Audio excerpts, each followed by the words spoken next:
امروز مارکت کریپتو مثل یه صحنه فیلم مافیایی پر از هیجان و فرصت‌های بزرگه. بیت کوین و آلت کوین ها آماده حرکات قوی هستند و ما نقشه کامل امروز مارکت رو آماده کردیم. پس کمربنداتون رو ببندید. این تحلیل یه نقشه طلایی برای امروز مارکت کریپتوه.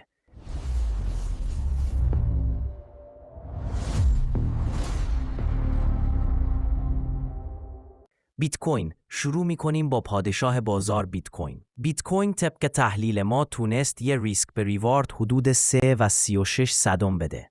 سطح مهم بعدی برای ورود روی عدد 111668 قرار داره.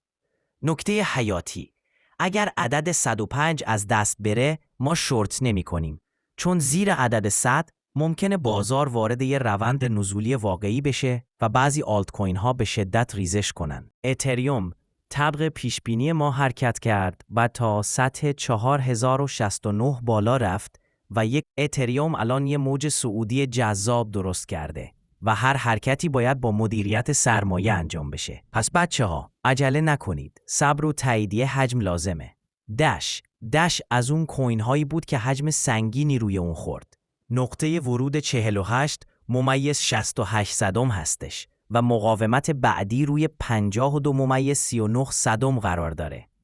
اگه تاییدیه حجم بگیریم احتمال یه موج صعودی کوتاه مدت عالی وجود داره. یادتون باشه هر حرکت بدون تاییدیه حجم ممکنه فیک باشه و باید با مدیریت سرمایه پیش بریم.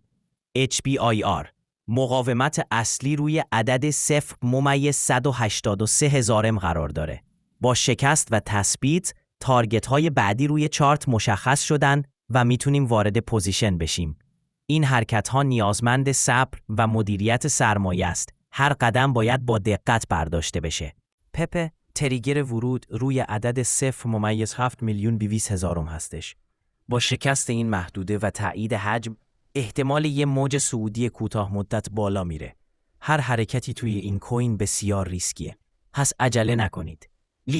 لینک یکی از فرصت‌هایی بود که نزدیک بود پوزیشن بگیریم اما از دست رفت. الان نقطه ورود روی عدد 19.16 صدم هستش. اگر تاییدیه بگیریم یه موج صعودی کوتاه مدت خیلی جذاب خواهد بود. LTC نزدیک یه حمایت خیلی مهم توی تایم فریم بالا قرار داره. تو تایم پایین هم با شکست عدد 96.24 صدم میشه وارد پوزیشن لانگ شد. LTC آماده یه حرکت صعودیه و هر قدم باید با مدیریت سرمایه باشه.